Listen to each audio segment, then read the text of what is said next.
Donc, la première partie qui m'intéresse, c'est de l'académique. Ce que je vais vous parler, c'est de la notation, parce que en tant que prof, on s'intéresse tout le temps aux notes qu'on donne aux étudiants, la notation. Je vois que j'ai des étudiants qui suivent un cours avec moi. Ils savent très bien à quel point ils vont avoir de mauvaises notes, parce que j'ai encore donné aucune note, donc c'est important. Vous expliquer un petit peu de tout cela, même si vous êtes la plupart à votre deuxième semestre ici, c'est quand même important de parler de type de notation, parce que la plupart d'entre vous venez de la France, c'est assez différent de la France, donc on va vous parler de cette histoire de cote. Vous avez une note sur 100, ensuite qui est convertie en cote, et ensuite la cote qui est une lettre va être convertie encore en note. Pourquoi ne pas faire aussi compliqué? Pourquoi faire aussi simple? Parce qu'on a des étudiants, c'est le but de le faire compliqué pour les perdre. Donc aujourd'hui, mon objectif, c'est de vous expliquer ça rapidement pour peut-être avoir une petite idée de cela. Ensuite, de la moyenne cumulative, parce que c'est un élément extrêmement important pour vous. Pour pouvoir partir en stage, il faut que vous ayez une moyenne qui est supérieure à 3. Donc, c'est le but de cette présentation-là. Vous parlez des règlements, parce que là encore, c'est les règlements qui font que vous êtes obligé de maintenir une moyenne supérieure à 3. Enfin, je vais vous présenter un cas. J'ai pris, ça fait quelques années de ça, j'ai pris le dossier d'un étudiant pour vous montrer le relevé de notes, pour vous faire voir c'est quoi les notes lorsque vous les obtenez, comment on calcule cette moyenne cumulative-là. Et puis, tout enfin, je vais vous parler des possibilités aussi de faire un essai plutôt qu'un stage, en fait. C'est tout le temps, en tant que prof, on s'intéresse aussi à ce genre de choses. Donc, la notation, comme vous le connaissez, en fait, vous l'avez déjà fait, c'est que ici, la notation, c'est dans le système littéral. Donc, les notes que vous allez vraiment avoir, ça va être une note, ça va être tout simplement une lettre. C'est extrêmement important d'être conscient de cela, en fait, parce que vous êtes vraiment, la plupart du temps, habitué à avoir une note sur 20, et peut-être que vous allez vraiment donner beaucoup d'importance à la note sur 100, mais la note sur 100, c'est juste une étape. Ce qui est vraiment important, c'est la cote, c'est la lettre que vous allez obtenir. Donc, ce qui est aussi important à comprendre, c'est que cette lettre-là que vous allez obtenir dépend de la note, mais pas complètement. Pourquoi? Parce que ça dépend de comment le professeur, lui, entend faire sa conversion de la note sur 100 à la cote que vous allez avoir. Ici, j'ai pris deux exemples. Vous voyez, en haut, ici, ça dit que pour avoir A+, vous êtes obligé d'avoir une note qui serait entre 97 et 100. Alors qu'en bas, ça dit pour avoir A+, vous êtes obligé d'avoir une note entre 92 et 100. OK? Donc, ce qui fait que, suivant chaque professeur, le ou la professeure peut décider c'est quoi les intervalles. Une chose importante à noter, si dans le plan de cours, le ou la professeure spécifie les cotes, cette personne est obligée de respecter ces intervalles-là à la fin. Mais si dans le plan de cours, ce n'est pas mentionné, le ou la professeure peut choisir ces intervalles. D'une façon générale, moi je connais mes collègues, ils s'arrangent pour avoir au moins un A+ dans le cours, OK? Donc, ce qui fait qu'ils peuvent abaisser un petit peu pour dire, ben, à 80, s'ils voient que la meilleure note c'est 90, ils disent, ben, 90 c'est A+. OK? Mais c'est pour ça que la plupart du temps, les profs choisissent de ne pas mettre les intervalles. Mais si le prof met l'intervalle, cet intervalle-là devrait être respecté. C'est clair pour tout le monde? OK? Un autre élément aussi important, parce que vous allez avoir une note sur 100 et c'est cette note-là qui va être convertie en lettres, OK? Mais si pour des devoirs, la prof choisit de donner des codes déjà, des lettres, OK? Il faut savoir que lorsqu'on va faire la moyenne pour ce cours-là, le système va prendre la note la plus faible pour vous donner une note sur 100 pour après faire en sorte que vous ayez une note finale. Je ne sais pas si vous me comprenez. Ça veut dire quoi? Imaginez-vous, on va prendre un exemple simple. Vous aviez par exemple seulement deux évaluations pour un cours, OK? Et puis pour le prof, pour faire simple aussi, on dit que le prof avait dit que c'est entre 90 et 100, vous avez A+. OK? Et pour l'autre, donc dans un des cas, il y avait juste noté avec des lettres, le professeur vous a donné A+. Mais pour l'autre cas, par exemple, vous avez obtenu, par exemple, B. OK? Et puis B, c'était à peu près entre 80 et 90. OK? Mais ce que le système va prendre, si vous avez un A plus un B, il va dire la moyenne que vous avez, c'est le 90 plus 80. Et à partir de ça, il va vous donner une autre moyenne. Ce que ça fait, si le ou la professeure choisit de vous noter juste avec des lettres, ça fait en sorte qu'une évaluation ne pourra pas aider pour améliorer la note d'une autre évaluation. Alors que si vous êtes déjà noté sur 100, peut-être que ça pourrait vous aider à améliorer la moyenne globale. C'est un petit peu, mais il y a très peu de profs qui vous notent pour les devoirs avec des lettres déjà, en fait. C'est juste ça qu'il faut faire attention, qu'il faut tenir compte lorsque vous essayez de calculer.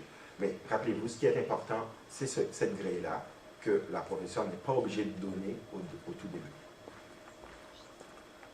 Ceci étant dit, comment on va calculer la moyenne que vous allez obtenir? A+ correspond à 4,3.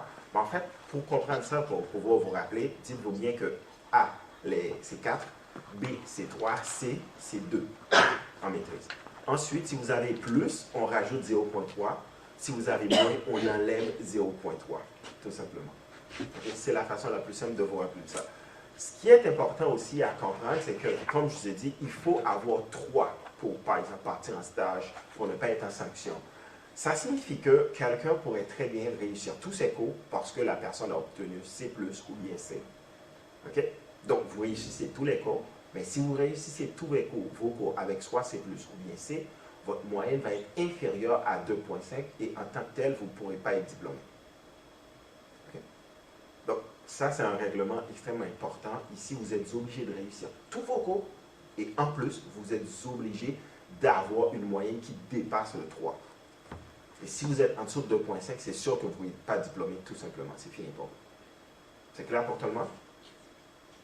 Mais, vous l'avez remarqué, il y a quand même une inflation dans les notes.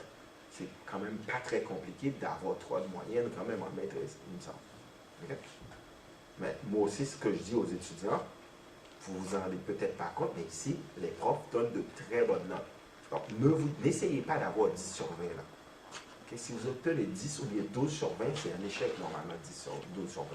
Vous pouvez avoir de bonnes notes, travailler pour tout simplement avoir de bonnes notes et c'est important. OK? Ah, en plus, j'ai un Québécois dans la salle, j'explique tout ça, il dit, oh là là, je ne savais même pas, je perds mon temps, en fait, finalement. Ça ne marche pas, mon affaire. Hein? Oui. On a une question dans le chat. Pierre demande, la moyenne, est-ce que c'est 3 sur l'année ou chacune des 6? Ah, c'est sur l'année, en fait. C'est une moyenne cumulative. Du moment que vous arrivez, après chaque trimestre, on calcule votre moyenne, ça continue, ça continue. Donc, c'est à tout moment, vous devez avoir cette moyenne-là, en fait. Donc, ce n'est pas par session, c'est cumulatif pendant toute votre scolarité. Donc, ici, j'ai pris un exemple d'un étudiant j'ai pris le relevé de notes d'un étudiant pour tout simplement vous montrer comment c'est, en fait. Vous voyez ici, pour cette matière-là, l'étudiant a eu C+, donc la valeur, c'est 2,3, alors que la moyenne du groupe, c'était 3,13. Donc, clairement, l'étudiant était en dessous de la moyenne. Okay? Alors que d'autres fois, on pouvait le voir, l'étudiant a eu un A+, donc ce qui fait que, il y a un A plutôt, donc c'était 4, la moyenne c'était 3,71. Donc, regardez bien ici, regardez les moyennes de groupe, c'est tout le temps supérieur à 3. Donc, si vous êtes dans la moyenne, vous allez avoir cette moyenne-là, en fait, qui va être supérieure à 3. Donc, c'est important, c'est aussi facile pour moi, de mon point de vue, d'obtenir cette moyenne-là. Ici, si vous remarquez bien, si vous faites le calcul, vous allez voir que cet étudiant a plus de 10 cours aussi. Alors qu'à la maîtrise, c'est seulement 10 cours à suivre. Ça signifie quoi? C'est parce que l'étudiant a eu des notes qui étaient plutôt basses et à cause de ça, l'étudiant a repris des cours pour faire remonter sa moyenne. Okay?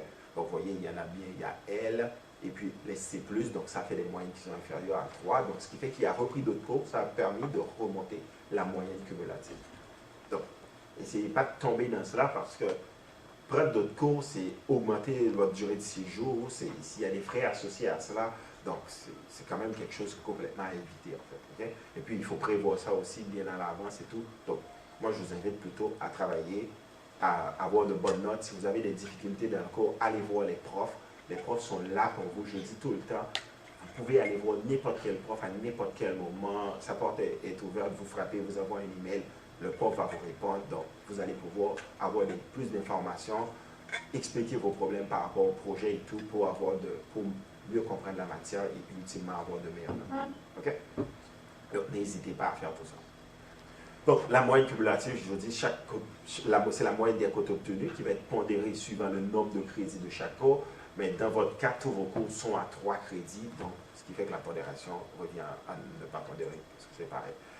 Quelques règlements qu'il faut savoir, c'est que si vous avez une moyenne entre 2,5 et 3, okay, à ce moment-là, vous êtes en sanction. Ça fait en sorte que je peux tout simplement restreindre le nombre de cours que vous pouvez prendre. Et puis, ce serait aussi à moi de décider c'est quoi les cours que vous allez prendre. Donc, il ne faut clairement pas que votre moyenne tombe entre 2,5 et 3. Mais par contre, et puis aussi, le règlement important qui nous concerne aujourd'hui, si votre moyenne est inférieure à 3, vous ne pourrez pas partir en stage. Vous serez typiquement dans le cas où vous êtes obligé de prendre plus de cours pour pouvoir améliorer votre moyenne pour pouvoir partir en stage. Et le cas ultime, c'est que si vous avez une moyenne qui est inférieure à 2,5, à ce moment-là, vous êtes tout simplement exclu, vous ne pourrez pas poursuivre vos études en fait. Donc c'est important. Remarquez bien, 2,5 c'est A, C+, et B-. Okay? Donc, vous voyez, c'est quelqu'un, si vous réussissez tous vos cours, vous êtes quand même exclu parce que votre moyenne est trop faible. Le dernier point qui m'intéresse, c'est de vous parler des essais, et même si la plupart d'entre vous êtes en protocole, il faut savoir qu'au lieu de faire un stage, vous êtes à même de faire ce qu'on appelle un essai. J'ai mis ici le descriptif d'un essai, c'est pour résumer tout cela, vous pouvez lire après, mais pour résumer la différence, un essai, en fait, lorsque vous êtes en stage, vous allez travailler dans une entreprise, sur une problématique de l'entreprise. Nous, ce qu'on entend par un essai, c'est tout simplement travailler sur une problématique avec un professeur qui sera à ce moment-là une problématique de recherche.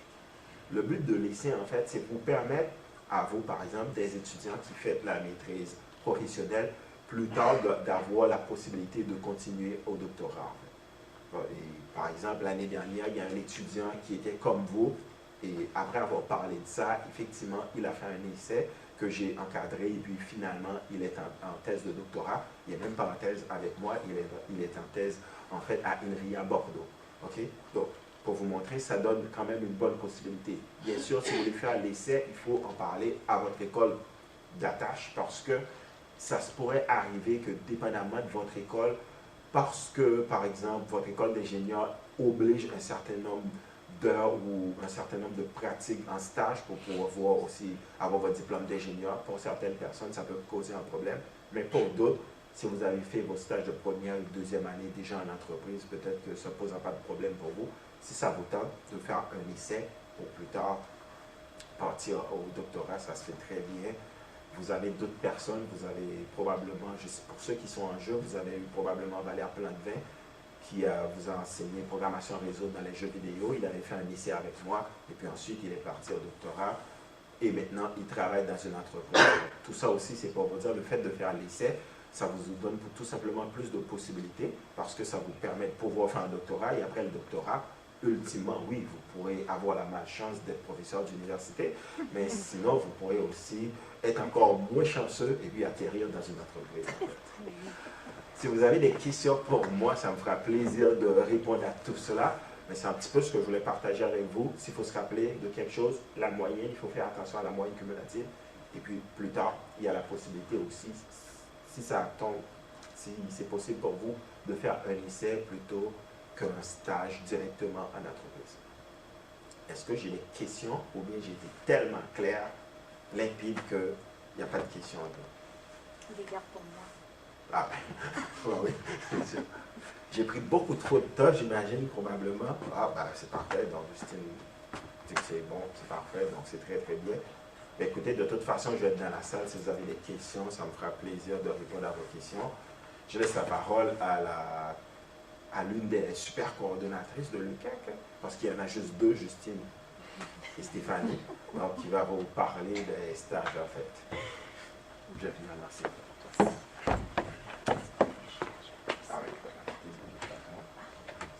Ah oui, j'ai laissé la souris là. On va faire du montage, de toute façon.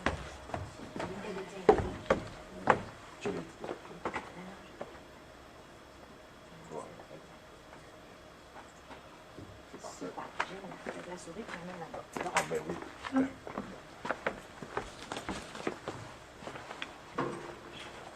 Merci Bob de ne pas avoir mis le micro là. Je dois le baisser beaucoup. Bonjour. Donc, première partie, c'était Bob. Deuxième partie, c'est plus le côté, le détail concernant le fameux stage que vous avez à faire dans le cadre de votre formation. Je suis auto-gardienne de mon temps, je vais vous mettre ça proche. Il y a quelqu'un tantôt qui a posé la question dans le chat, est-ce que cette rencontre-là, ces informations-là concernent le stage quand il est supervisé par l'école d'attache? C'est quelques rares cas. Il peut y avoir de l'information qui est pertinente pour vous, mais majoritairement, les informations, entre autres par rapport aux documents et tout ça, ça concerne vraiment plus les stages qui sont supervisés par l'université. Mais vous allez peut-être quand même y prendre, dans le fond, y trouver votre compte. Alors, déroulement de la rencontre. Il y a vraiment beaucoup d'informations là-dedans. Puis même, normalement, suite à la rencontre, suite à l'utilisation des outils, la consultation des outils qui sont en ligne, vous devriez obtenir réponse à vos questions. Si jamais vous avez des questions suite à cette rencontre-là, la présentation, ça me fait plaisir d'y répondre, mais j'ai hâte de savoir ce que je vais avoir oublié. Parce qu'habituellement, ça fait une couple de fois qu'on l'a fait, on a ratissé assez large. Donc, la moyenne académique, M. Ménélas en a parlé. On va parler des critères d'admissibilité et modalités du stage, le délai maximal, le respect du cheminement, le cheminement académique, les étapes à suivre dans la partie stage et projet. Puis la partie documents et informations, dans le permis de stage coop, les assurances, outils de recherche de stage, documents initiaux, l'importance du guide de stage. Puis après le stage, les documents officiels, comment ça marche. C'est sûr que dans un an, vous allez tous m'écrire comme les gens font actuellement. Bonjour, j'attends mon diplôme, il est rendu où? Je sais que vous n'allez plus vous en rappeler dans un an, mais en tout cas, au moins, je vais pouvoir dire que je vais vous avoir transmis l'info. Alors, critères d'admissibilité pour un stage de deuxième cycle, le principal critère, c'est qu'il faut que ça soit, bien entendu, un stage de maîtrise, mais de 675 heures. Le nombre d'heures prévaut sur le nombre de semaines. Bonjour, madame, je fais un stage de 675 heures, mais il est sur 22 semaines au lieu de 24, ça fait dessus. Il n'y a pas de problème. C'est 675 heures. Ça, c'est très important. C'est un stage qui équivaut à 15 crédits universitaires, donc c'est la durée minimale exigée. Comme l'a dit M. Ménélas tantôt, vous pouvez faire un essai qui est évalué aussi à 675 heures de travail. Vous allez être jumelé, vous êtes nombreux, environ 150 étudiants chaque année là, qui partent en stage au deuxième cycle, donc vous allez être jumelé par les gens du module avec un superviseur UQAC dans le courant du mois d'avril, à peu près, avril-mai à peu près. On attend la date limite de modification d'inscription pour le trimestre d'été. Donc, passé ce moment-là, vous allez être jumelé par nous. Votre superviseur UQAC va vous envoyer un courriel. Bonjour, c'est moi qui vous supervise, vous donner les informations et tout ça. Donc, même si là, c'est qui me supervise, je suis jumelée avec qui, on n'a pas l'information, même si vous m'écrivez tout de suite à ce sujet-là. La rémunération est obligatoire pour un stage de deuxième cycle. On a des étudiants ici, quelques rares Québécois qui ont été au premier cycle, qui ont fait des stages. La rémunération n'est pas obligatoire, mais dans le contexte actuel de pénurie de main-d'œuvre, si vous faites un stage non rémunéré, ben, ça ne devrait pas être compliqué de se trouver un stage rémunéré, stage à maîtrise.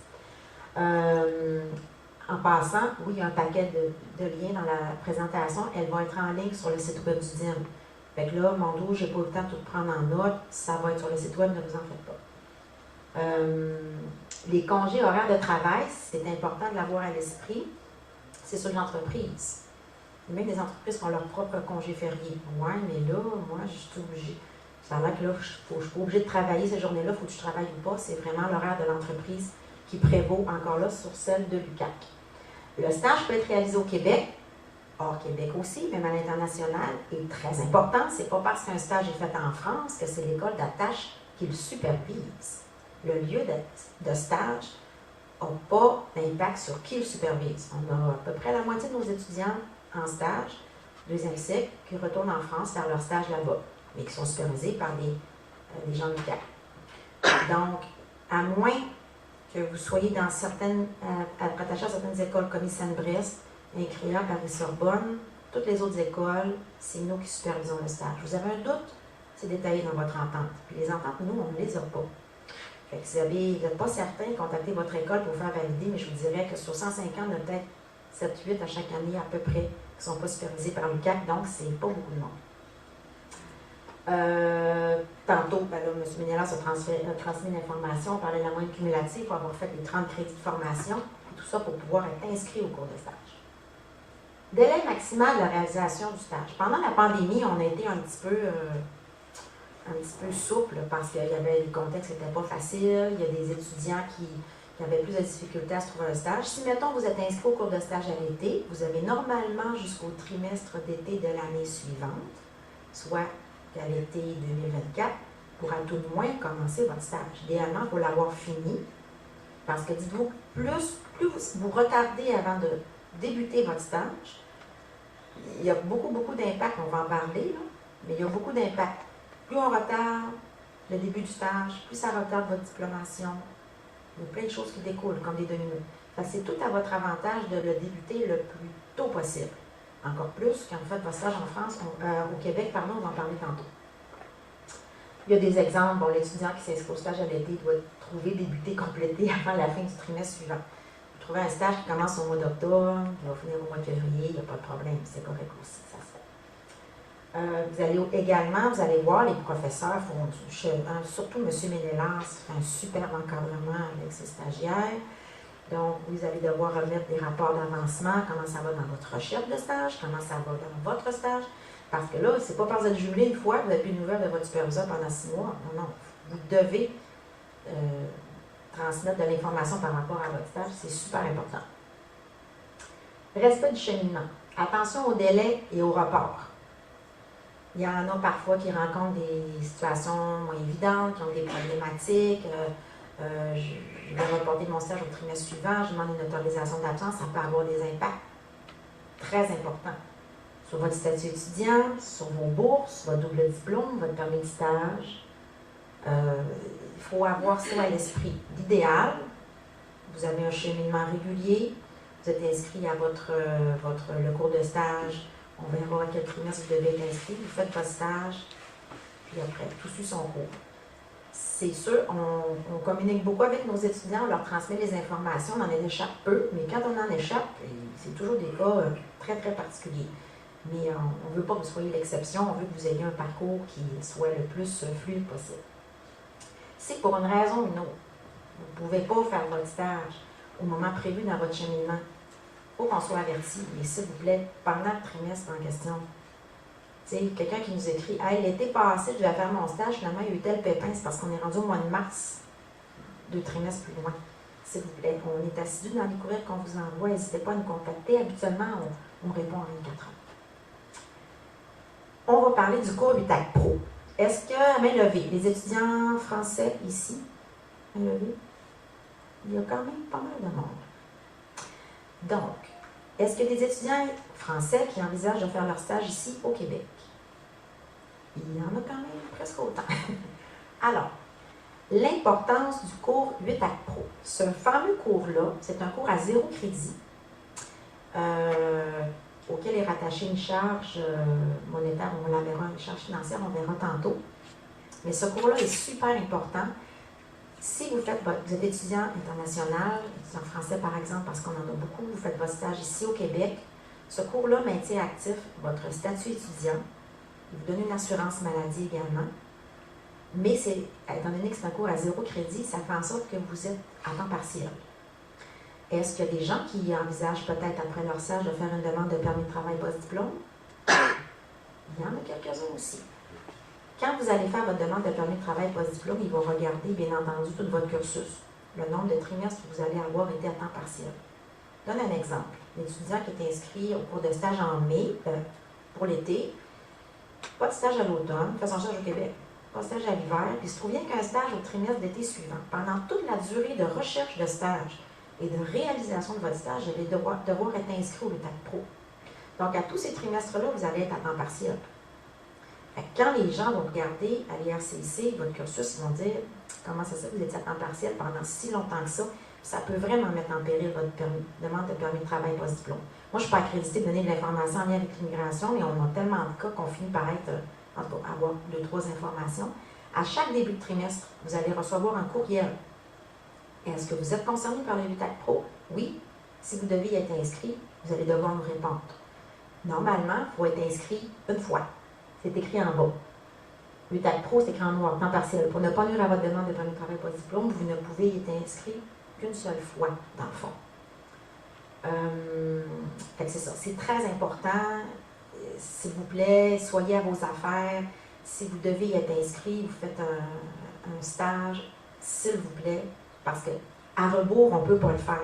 Les étudiants, parfois qu'on échappe, qu'on est genre « Ah, il fallait que je sois inscrit » ou « Ah, ma demande est bloquée », c'est quand même regrettable parce que l'objectif, c'est que ça se déroule bien. On s'entend? On veut vous aider, vous.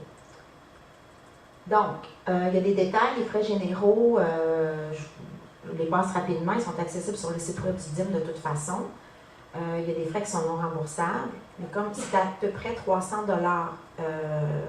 par trimestre. Oui, Une mademoiselle. question dans le chat, peut-être que tu peux le dire à tout le monde. Là. Ce cours est-il conseillé pour les personnes voulant effectuer leur stage au Canada hors Québec? Débutac Pro. Est-ce que ce cours est conseillé pour les étudiants qui veulent faire leur stage au Canada hors Québec? C'est une bonne question. On ne connaît vraiment pas les règles. C'est une bonne question, mais... Parce que c'est le Québec qui impose ça. Oui, c'est une bonne question. On va se renseigner. Parfait. Une très bonne question. Donc, l'inscription au cours vous donne droit donc, à la couverture d'assurance. C'est ça, c'est vraiment inclus. Donc, si, mettons, c'est ça, si vous êtes inscrit à ce cours-là, vous avez une couverture d'assurance. OK. Là, j'ai fait un petit exemple d'un cheminement typique d'un étudiant. Cheminement académique pour un étudiant de maîtrise. Exemple, vous avez commencé cet automne, vous avez réussi vos 4 cours avec la moyenne cumulative nécessaire pour poursuivre, pour avoir votre stage. 4 cours à l'automne, 4 cours à l'hiver. Puis là, vous avez dû faire votre choix de cours pour l'été. Hein? J'espère que vous étiez parmi les premiers à sélectionner vos cours par le biais de la plateforme qu'on vous a envoyé genre 6 fois. Donc, à l'été, il va y avoir les 2 derniers cours qui manquent. Vous devez donc avoir réussi vos 10 cours. Pour EI pour étudiants internationaux, EQ étudiants québécois, je pense que j'en ai un, je l'ai mis juste pour toi la petite ligne. Donc, si vous faites votre stage en France, ou en Belgique, au Luxembourg, en Allemagne, peu importe, vous allez devoir être inscrit à votre stage à votre dernier trimestre de formation. Donc, moi, je fais mon stage en France, j'ai mes 2 cours, on vous inscrit au cours de stage. Si vous envisagez de faire votre stage ici au Québec, on va vous inscrire au cours de stage à l'automne. Donc, admettons que vous trouvez un stage au ministère du Revenu, ou même, ce ne serait pas pire, à la SAC, ça ne va pas super bien en bonne informatique. Donc, si vous trouvez un stage au Québec, comme mettons, on commence en septembre, on vous inscrit au stage à l'automne. Si ça dépasse, par exemple, le stage décembre, bien, on va pouvoir vous inscrire au BUTAC Pro pour le trimestre d'hiver. Mais vous allez être inscrit juste une fois. Ça va être parfait. Vous allez être juste une fois à temps partiel. Dans le fond, avant, ce qu'on faisait, c'est qu'on inscrivait les étudiants systématiquement à leur dernier trimestre. Ils faisaient un stage de 6 mois, ils étaient inscrits 2 fois au BUTAC Pro, puis ça les mettait dans le pétrin. Hein? On le dit souvent, le but, c'est de vous aider. Donc, comment on va deviner où est-ce que vous allez faire votre stage? J'espère que vous avez commencé vos recherches. On va vous envoyer un tout petit sondage. On va vous demander votre code permanent, puis genre votre stage, envisagez-vous de le faire au Québec ou en France. Ceux qui vont être au Québec vont être inscrits plus tard au cours de stage. Vous allez recevoir ça d'ici quelques semaines. Donc, à l'automne, réalisation du stage ou de l'essai. Puis, pour l'hiver, par exemple, 2024, si vous êtes en stage au Québec, là, vous allez être inscrit au BUTAC Pro. Est-ce que c'est correct, M. Mélange? Je suis correct? Parce que c'est un nouveau tableau. Ça, c'est un tableau épouvantable. Hein? Je ne vous le citerai pas au complet, mais moi, je suis une fille visuelle dans la vie.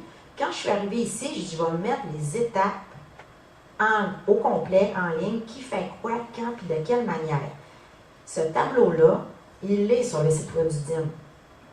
www.4.ca/DIM/document avec un S. Tout est là-dessus. Le buffet est là. Allez vous servir. Le tableau récapitulatif des étapes pour le stage. Tout est là. OK? Oui, mais il faut que j'envoie ça quand l'info est là. Oui, mais c'est... Tout est là. Je vous dis, si j'oublie quelque chose, je veux le savoir c'est quoi.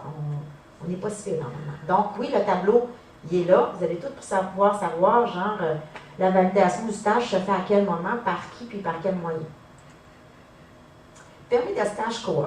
Bon, il y en a qui ont probablement reçu le permis de stage coop en même temps que leur permis d'études. Ça peut être remis par les agents douaniers. Est-ce que c'est le cas de plusieurs personnes? Est-ce qu'il y en a qui l'ont déjà leur permis de stage coop? Il y en a quelques-uns qui se m'intimident. OK. Mon Dieu, j'en ai pas, qu'est-ce que je fais? Vous irez voir dans votre courriel UQAC que vous devez consulter chaque semaine, hein? On vous le dit assez souvent. Le bureau du registraire vous a envoyé une lettre en novembre-décembre dernier, une lettre d'appui à votre demande de permis de stage coop. Allez voir dans vos spams au besoin, mais vous avez reçu ce document-là. pour faire votre demande de permis de stage. Ce document-là confirme que le stage est nécessaire dans le cadre de votre cursus puis pour votre diplomation. Vous allez pouvoir utiliser ce document-là. Si vous m'écrivez, vous écrivez à Stéphanie, Myriam ou Andréane, on ne pourra rien faire, c'est le bureau du registraire qui l'émet. Allez voir dans vos courriels. Vous ne l'avez jamais reçu, là, vous pourrez écrire au bureau du registraire. On vous dira à qui écrire.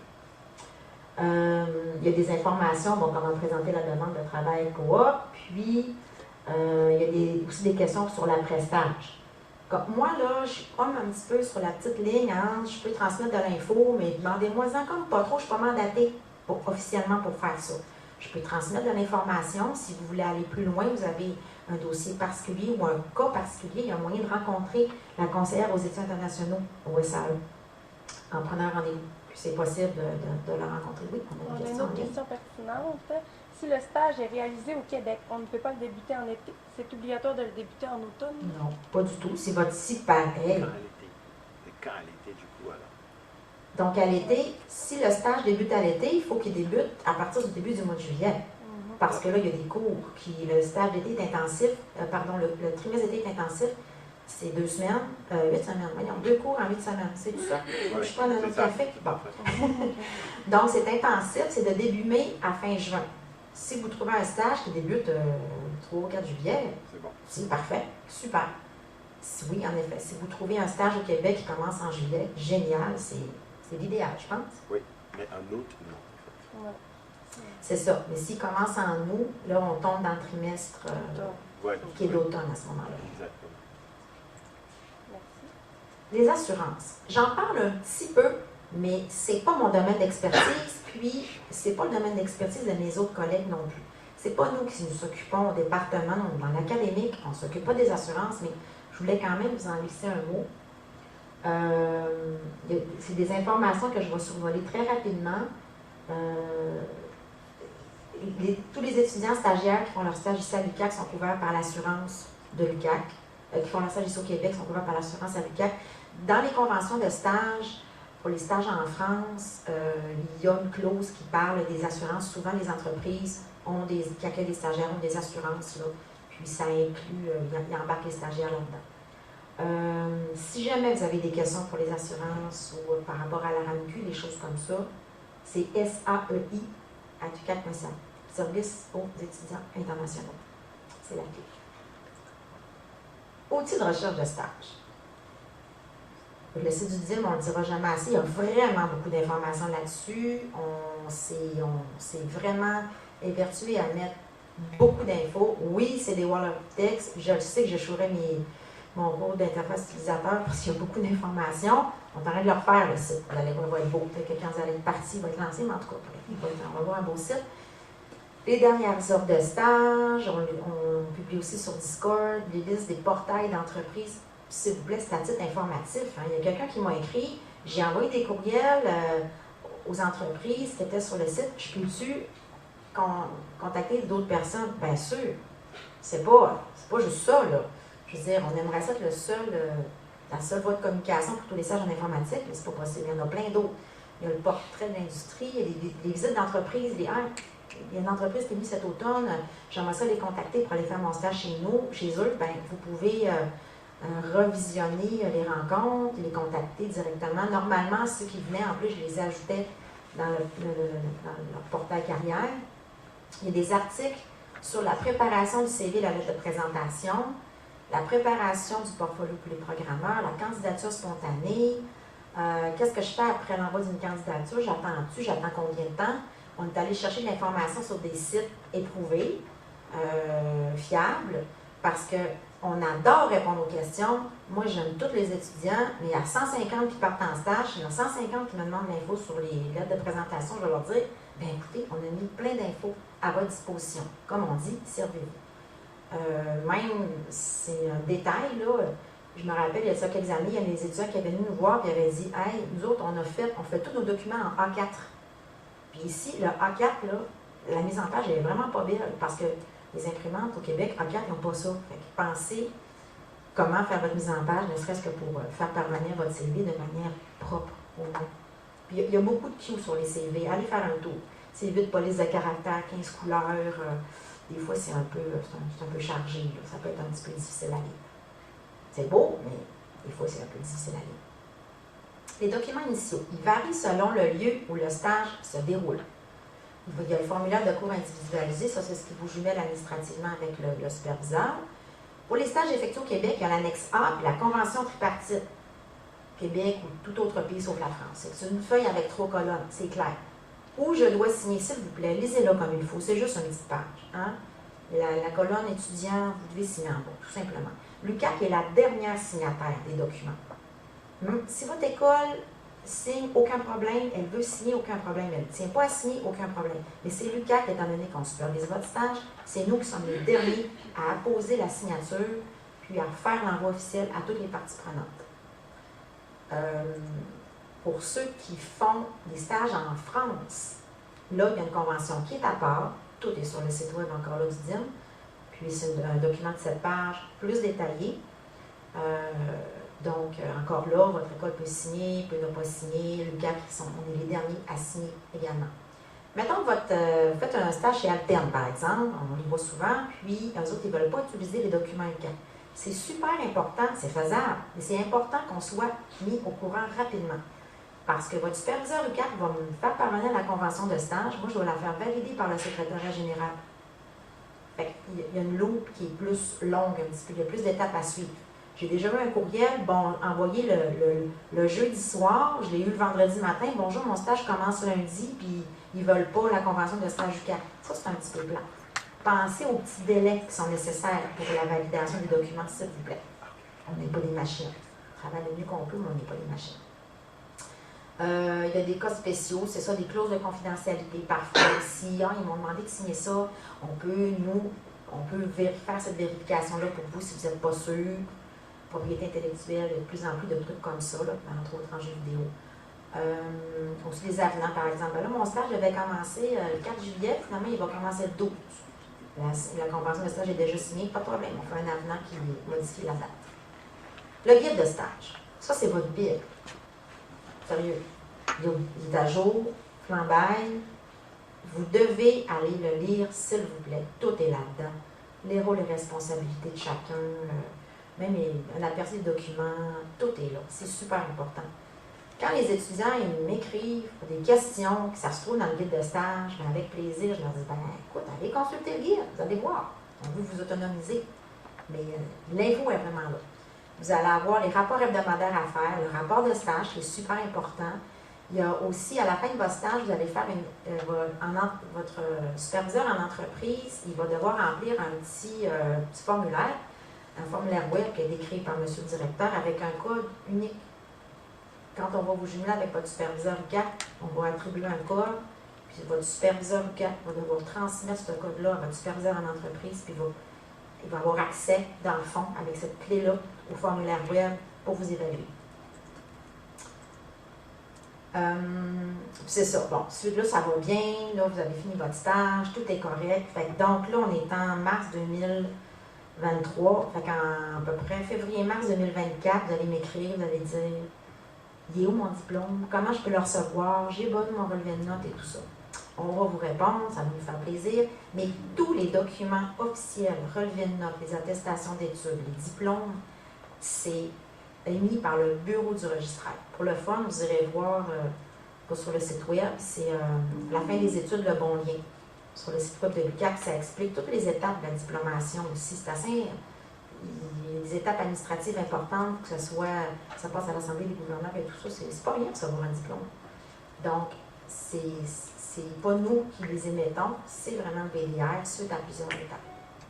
Puis, votre fameux diplôme, il va être envoyé à l'adresse postale qui est sur votre portail étudiant. Si vous déménagez, ou si vous voulez que ça soit envoyé en France chez vos parents, par exemple, pour être régulière chez vos parents pour être sûr, il faut que ça soit cette adresse-là qui soit sur votre portail. Parce que si ça va dans l'appartement que vous partagez avec 2-3 autres colocs, en avant du bistrot, c'est le cimetière, ça compte pas. Et à côté du bistrot, mettons, c'est ça, c'est important. Il y a beaucoup de travail à la fin c'est la fin d'un cursus, fait que faut l'avoir, ce fameux papier-là. Je pense que j'ai fait le tour, mais on prend les questions si vous en avez.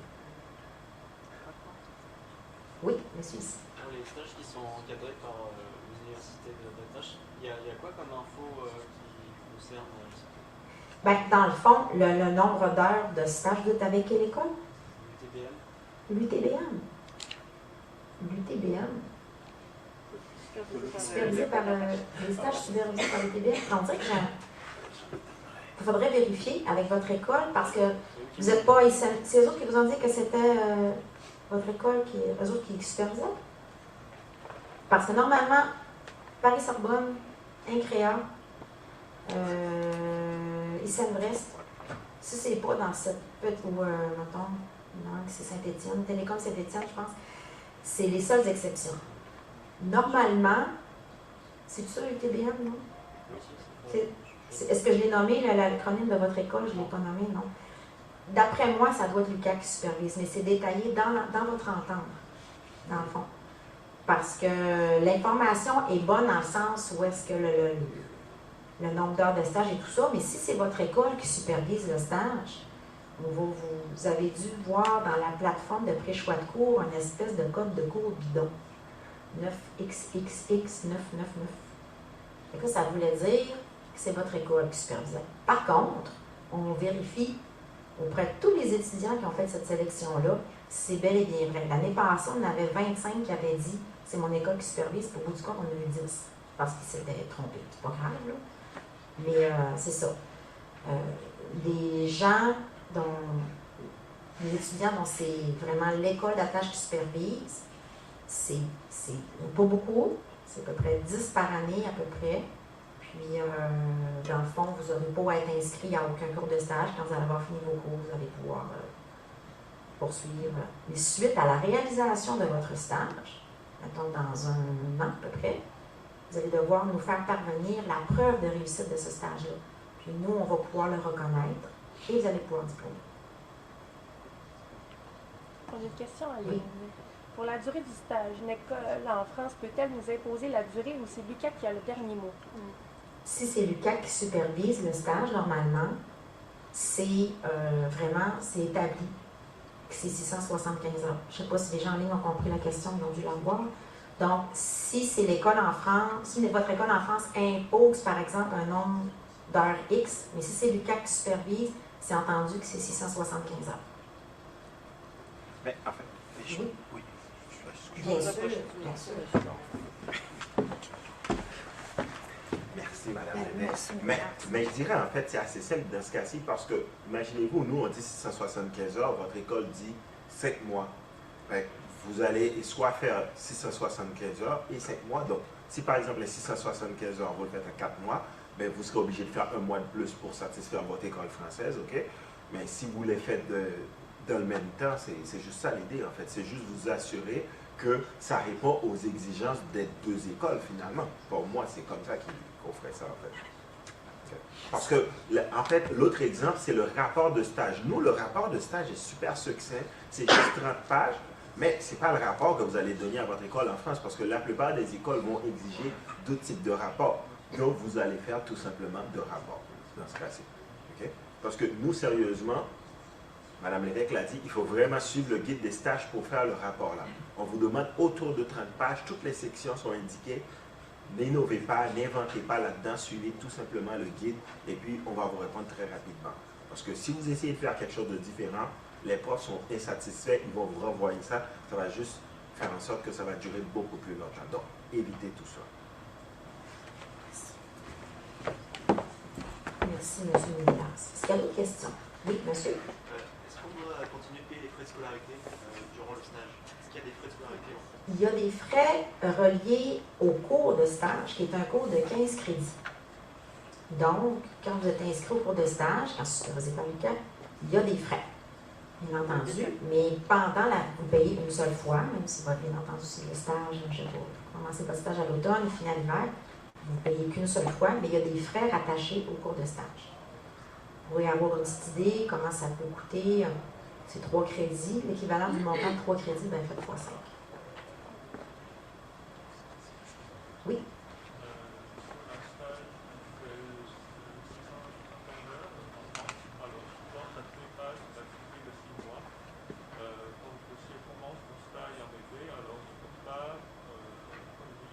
Au début,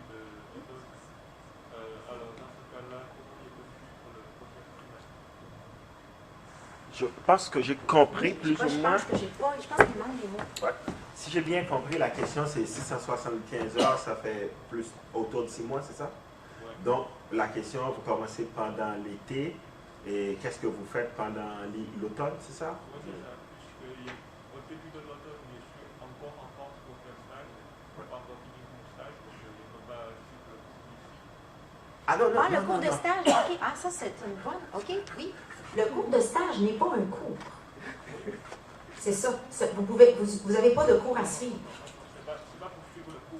C'est OK. une fois que le stage, quand le stage est fini, Oui. est-ce que vraiment il y a encore le cours à suivre ici? Non, pas du tout. Non, mais si lui, il a des cours encore à faire après, qui consistent à scolarité ici. Mais il n'en aurait pas. Normalement, la seule raison pour laquelle vous pourriez avoir encore des cours passés de trimestre intensif d'été, ce serait par exemple des gens qui avaient eu un échec ou qui feraient le cours sujets spéciaux, le 8N9 950, qui par exemple, ça continuerait jusqu'à la fin du mois d'août.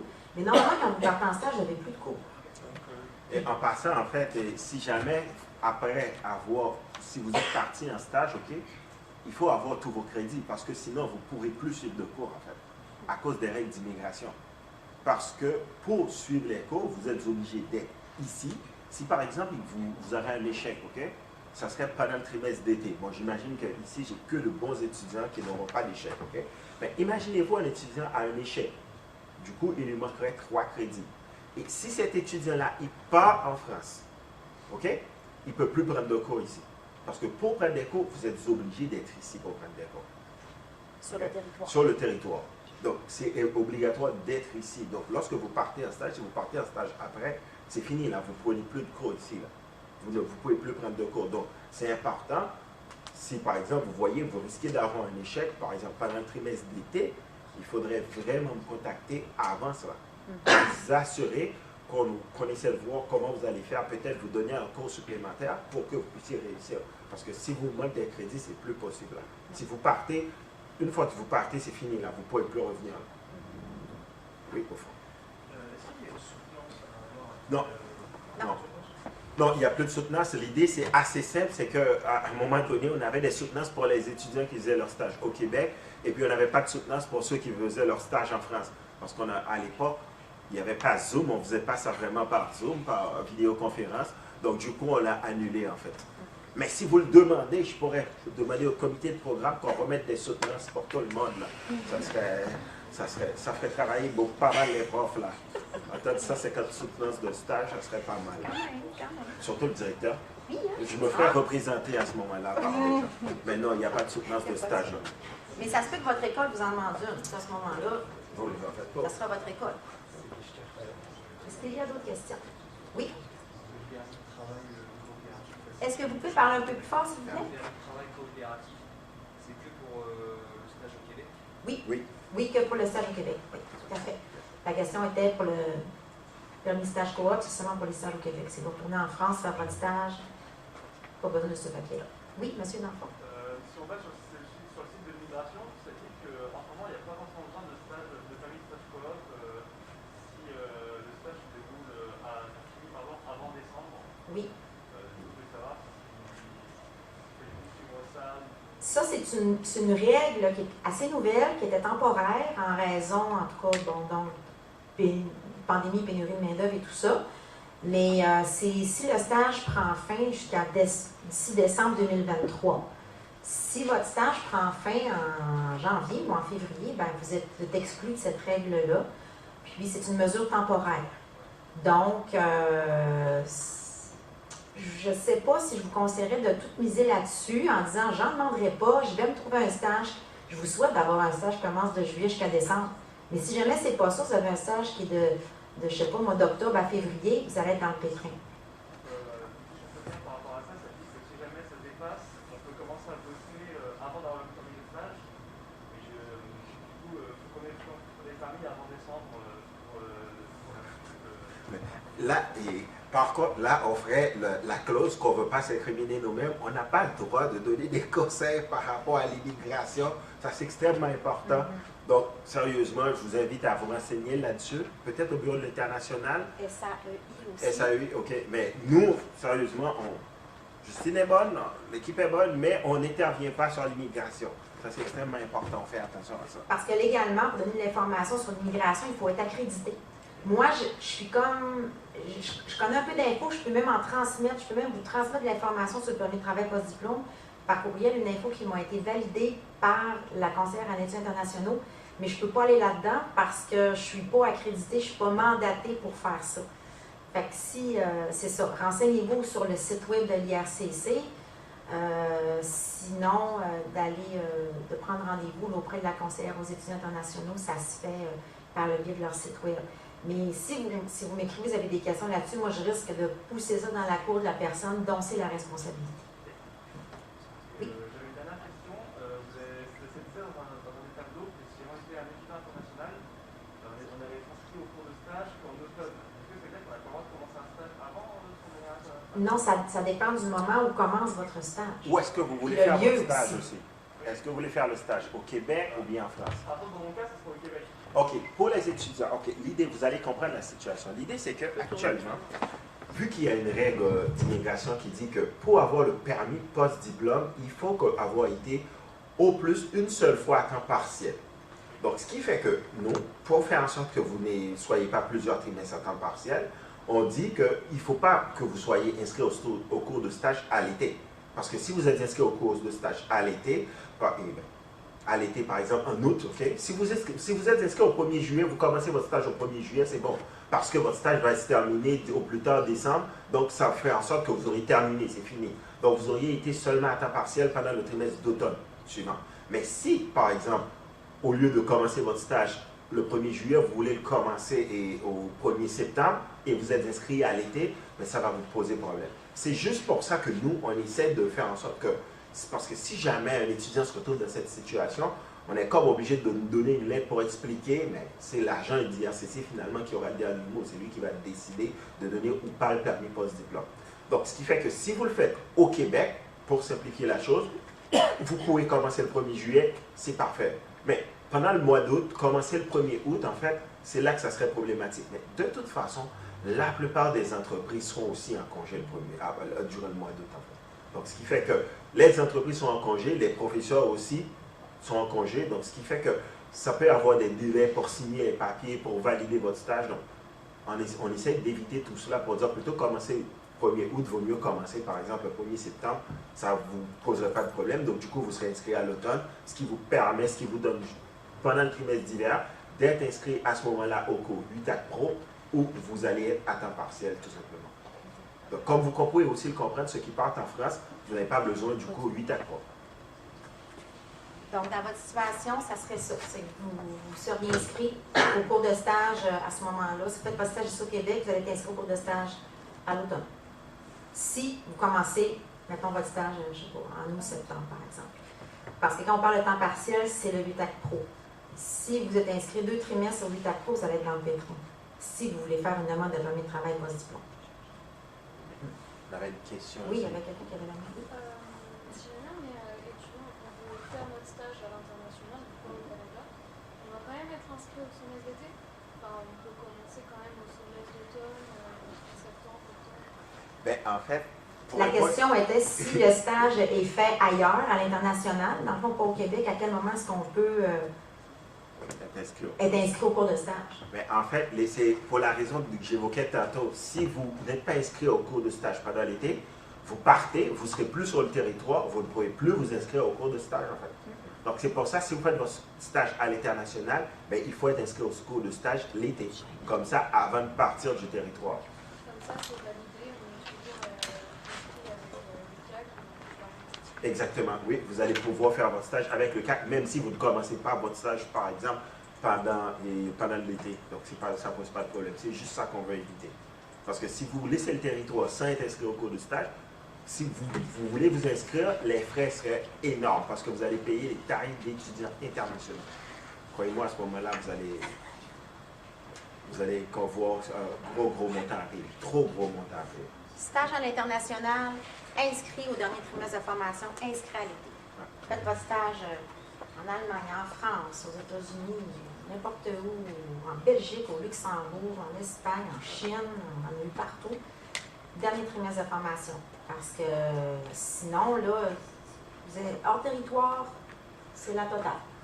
Vraiment. Oui. Oui. Du coup, pour résumer, par rapport à ce que disait Mallory, c'est qu'en fait, on est inscrit au stage pour l'été. Oui. Et en fait, on a jusqu'à l'année prochaine pour débuter le stage. Exact. Débuter. Ben, c'est sûr que si. C'est ça. Normalement, oui, c'est ça. C'est jusqu'à l'été, mais c'est sûr que si à l'été 2024, vous n'avez toujours pas débuté votre stage, ça va quand même. Il faut penser que là, vous allez diplômer en 2025. Il ne faut pas être pressé. C'est, même si vous faites votre stage à l'international, c'est dans votre avantage de le finaliser le plus tôt possible. Parce que vous êtes en double diplomation, c'est autant le processus ici qu'à votre école. C'est vraiment, c'est à votre avantage, tout à fait, de commencer le plus tôt possible, puis de le finir dans les délais prescrits à ce moment-là. Oui, oui. Il y avait quelqu'un en ligne? Oui, c'est une question en Oui, il y a ligne. quelqu'un, une question en ligne, mais vous avez vu en ligne, allez-y, monsieur. Ouais, c'est juste un tout petit truc. Quand inscription de cours de stage à l'été, ça veut dire que quand on a fait notre sélection de cours, là, c'est la classe qu'on devait cocher, c'est ça? Oui, c'est ça. Ok. Mais étant donné qu'il y a eu, il y a eu un peu de, en tout cas, il y a eu un peu de mouvance par rapport à ça, toujours dans le souci de ne pas faire en sorte que les étudiants soient inscrits au 8 Ac Pro à 2 trimestres. On va vous renvoyer quand même un petit sondage très, très court. Votre code permanent, votre programme, votre stage, vous le faites tout. Si vous, monsieur, vous me dites, mon stage, je le fais au Québec, on va vous inscrire au cours de stage à ce moment-là, à l'automne. Si vous le faites en France ou à l'étranger, on va vous inscrire tout de suite. Pour l'été. Oui. Fait qu'on va, il va y avoir un autre mini sondage qu'on va vous faire parvenir. Oui, mademoiselle. Il y avait la question en ligne. Hein? Oui, on a un étudiant Bilal qui demande si on fait notre stage au Canada, est-ce que le permis d'études suffit ou il faut faire un permis de travail? Pour un stage au Canada, c'est encore là, hein? C'est une bonne question. Immigration, là. Migration, IRCC. On n'est pas accrédité Non, pour on n'est ça, pas là. accrédité. Il y avait, mademoiselle, vous aviez encore une question? Vous avez dit que vous allez nous contacter, savoir si on allait faire un stage au Québec et tout. Et si on n'a pas encore de certitude qu'on va le faire au Québec, c'est pas vraiment. Enfin, est-ce qu'on dit quand même oui, peut-être le Québec? C'est ça. Si vous n'êtes pas certain, on a eu plusieurs rencontres à ce sujet-là. Je vous donne un exemple, OK? Si, mettons, vous n'êtes pas certain, puis M. Ménélas, vous renchérirez au besoin, on a eu un étudiant, par exemple, qui ne le savait pas, qui est resté au trimestre d'automne chez lui, ici, et puis qui est parti, qui est retourné en France sans nous le dire, mais qui s'est finalement trouvé un stage ici au Québec. Fait qu'il a quitté sans qu'on soit au courant, puis il est revenu. Alors son dossier a été bloqué, vous comprendrez bien, hein, parce que pendant qu'il était en stage, il fallait qu'il soit inscrit au UTAC Pro. Si vous envisagez, je crois, de faire un stage ici au Québec, puis vous cherchez quand même en France, moi, je vous conseillerais quand même d'être inscrit au trimestre d'automne. Ben. C'est ça, parce que... Mais en fait, j'aurais tendance à dire que si vous ne savez pas, OK, vous auriez de toute façon jusqu'au grand maximum fin du mois de juin pour vous le décider, parce que ça sera vraiment la fin du trimestre d'été, OK? À ce moment, au pire, on vous dirait que vous n'êtes pas inscrite encore, parce que si jamais vous voulez faire ça au Québec, on ne veut pas vous inscrire à l'été, OK? Mais d'ici la fin du mois de juin, il faudra se décider à ce moment-là quand même. Comme ça sera une sorte de limite, parce que à la fin du mois de juin, au pire, le bureau du registraire ne sera pas très content de ça, OK? Parce que c'est le genre de truc que tout le temps je fais. Ils ne seront pas très contents que je vous dise ça, mais au pire, on leur dira, ben écoutez, on ne savait pas et tout. Donc au final, vous êtes inscrits fin juin. Au pire, vous allez vous inscrire en fin juin parce que vous avez décidé finalement de le faire à l'international. Donc avant de partir du Québec, OK, fin juin, vous décidez, vous êtes inscrit, ou bien vous dites, ben, au final, je vais le faire au Québec, et bien vous restez à ce moment-là, on va vous inscrire à l'automne. Okay. Parce que si, mettons, c'est ça, l'important d'avoir ça à l'esprit, c'est sûr qu'il y a un tableau des petites cases, puis parfois les gens ne rentrent pas tout à fait dans les petites cases, mais si, mettons, vous continuez de chercher en France, puis ici au Québec, moi, je vais retourner en France chez mes parents, ça ne coûtera pas cher de loyer cet automne, je vais me trouver un stage qui va commencer en janvier. Là, vous allez vraiment dans le pétrin. C'est ça l'affaire. C'est que si vous êtes inscrit, je ne le sais pas trop, peut-être que je vais le faire en France ou au Québec, on vous inscrit, ou comme si vous partiez, finalement, vous continuez vos recherches, vous revenez ici, dossier bloqué, même au bureau du registraire, à l'immigration, c'est vraiment, vraiment, vraiment compliqué. Idéalement, il faut avoir une idée de où est-ce qu'on fait votre stage, puis j'espère que vous avez commencé vos recherches. Hein? Tu sais, on dit faites vos recherches. Je sais qu'on n'a plus le droit de dire ça avec la pandémie, mais pour votre stage, faites vos recherches pour vrai. Mais c'est ça, il faut quand même avoir une idée. Puis je le sais que parfois, on ne veut pas se couper toutes les possibilités, mais les entreprises, les ministères et tout sont en période de recrutement là, pour les stagiaires. Il faut être proactif. Habituellement, à ce moment-ci de l'année, les étudiants ils savent à peu près où est-ce qu'ils s'en vont. Je le sais que je le fais en France. Je le sais que je vais le faire ici au Québec. J'ai genre 2-3 entrevues. Mais c'est ça. Si vous ne le savez pas encore, il faudrait le savoir rapidement à ce moment-là. Parce qu'il peut avoir beaucoup d'impact. Puis l'idée, là, exemple, notre étudiant qui est parti chez ses parents, il ne me l'a pas dit qu'il est revenu. Il y a eu moi, il y a eu Bob, il y a eu la conseillère aux études internationaux, il y a eu la conseillère juridique du secrétariat général, il y a eu les gens du bureau du registraire, énormément de gens qui se sont mis dans la loupe pour essayer de débloquer le dossier de l'étudiant. Je pense aussi les gens de l'entreprise qui l'accueillent en stage. Il faut avoir ce souci-là, dans le fond, de faire ça le plus easy possible. Monsieur? Pour commencer les démarches administratives du côté du CAC, il faut attendre d'être jumelé. Oui. Ils peuvent vous pouvez avoir, ça arrive souvent que quand vous allez avoir la chance d'être jumelé avec M. Ménélance, hein, si le hasard fait bien les choses, vous allez, ça arrive souvent que les étudiants ont déjà leur document de stage, déjà prêt, signé, fait que là, dans le fond, le superviseur ou CAC va valider votre stage et tout ça, puis parfois, c'est ça, il y a beaucoup de choses qui ont déjà été faites. Bien, effectivement, en fait, c'est même arrivé, je me rappelle, c'était l'année dernière, il y avait un étudiant, j'enseignais le cours de plateforme mobile à l'automne, et puis il m'a dit, j'ai déjà mon stage en France. Donc là, on était au mois de septembre, il y avait son stage qu'il devait commencer au mois de juillet. Donc là, on a signé les papiers, en fait, parce qu'il était déjà prêt, OK? Donc, si vous avez déjà trouvé l'entreprise, vous êtes prêt, bien sûr, ben, je vais analyser, on va signer les papiers quand même. Donc, le but, c'est que vous trouvez un stage, donc on va faire ce qu'il faut, OK? Mais, normalement, vous allez être jumelé parce que dès le début, mi-mai, vous allez être jumelé. Et, Mme Lévesque ne l'a pas dit, mais dès que vous êtes jumelé, vous ne contactez plus Mme Lévesque, vous ne contactez plus la coordonnatrice. Votre professeur, vous le harcelez, c'est lui qui va répondre à vos demandes, OK? C'est vraiment important, là, sérieusement. C'est vrai, parce que là, pour la décharger, elle, parce que là, si vous imaginez, vous êtes 150, elle reçoit 150 emails. Non, vous avez des profs passés par les profs. Là, c'est les profs qui vont vous répondre. OK? Ça, c'est un point un peu important. On a une question et un commentaire-question en ligne. La première, c'est est-ce que Toronto, c'est considéré comme international? Je réponds, moi, en tant que Canadien convaincu, je dirais non. Mais pour Mme Lévesque, en tant que Québécoise, 5 DL et indépendantiste, oui. Non, mais plus sérieusement, oui, mais, il me semble que ça serait oui, parce que vous ne serez plus sur le territoire québécois, en fait. Donc, plus sérieusement, c'est oui. Parce que c'est les règles d'immigration du Québec, parce que le Québec en tant que province, a des pouvoirs par rapport à l'immigration. Donc, c'est oui, Toronto serait considéré comme international dans ce cas-là. Je dis ça malheureusement avec des larmes et tout dans le cœur. En tant que... Et l'autre, quand même. Ah, oui, Et l'autre question commentaire, là, c'est en ce qui me concerne, c'est un peu compliqué de savoir où je vais faire le stage parce que ça dépend de quelle entreprise me prend. Il y en a qui prennent beaucoup de temps à répondre. Qu'est-ce qu'on coche sur ben, comme on a dit, on va essayer de faire comme ça. Là. On va essayer de dire, ben, on va attendre pour voir comment ça va être en fait.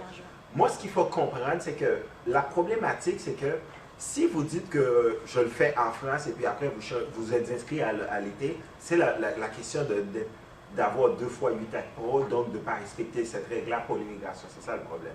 Et l'autre côté, c'est que, donc du coup, tant que vous n'êtes pas inscrit, c'est encore bon finalement, parce que même si vous restez sur le territoire pendant l'été, OK, moi je dirais si vous restez ici, c'est pas un problème d'être inscrit plus tard. Si vous laissez le territoire, c'est là que ça pose problème. Vous ne pouvez plus être inscrit. Ben, vous pouvez être inscrit, mais ça va vous coûter vraiment trop cher. Sérieusement. J'imagine que c'est 6-7 fois le prix normal. Donc, je sais que vous êtes peut-être des riches héritiers, des gens super riches, mais quand même. J'aurais envie de dire qu'il faut voir que faire après l'envoi d'une candidature sur le site web. Oui. Genre, ah, il ne me recontacte pas, qu'est-ce que je dois faire? Voilà. Il y aurait peut-être moyen de relancer les entreprises, mais on a quand même, on est au mois de mars, c'est jusqu'en juin à peu près qu'il faut se faire une idée. Ça donne le temps souvent aux entreprises de se dire quel candidat de rêve il faut absolument que je l'attrape. Puis vous, de vous décider est-ce que vous allez dans cette entreprise-là ou pas, si tu es au Québec ou c'est en France. En passant, tantôt, M. Ménélance a parlé, si les entreprises avaient déjà trouvé un stage, l'entreprise est très, très pressée pour signer, demandez-leur quand même si on peut attendre un petit peu jusqu'en mai. Parfois, ils sont très corrects. Là. Des fois, il faut être pressé, mais des fois, ils sont capables d'attendre un petit peu. Oui, monsieur, dans le fond. Si on est rattaché à genre, aucune école en France, ça pose aucun problème. C'est juste que ça fait des papiers en moins à faire signer. Si vous êtes un étudiant régulier, par exemple, c'est Lucas qui vous supervise. C'est une convention de stage. C'est tout à fait normal.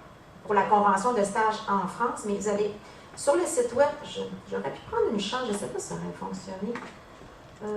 Parce que. Tous les trucs partagés. Oui, je sais. Parce que, dans le fond, quand vous avez les documents de stage, ici, je ne sais pas si ça devrait marcher. Les documents de stage, ça indique si vous faites un stage en France, mais en double diplomation ou non. Fait que si, mettons, vous n'êtes pas en double diplomation, bien, les documents. Ah, regardez ça, comme c'est beau.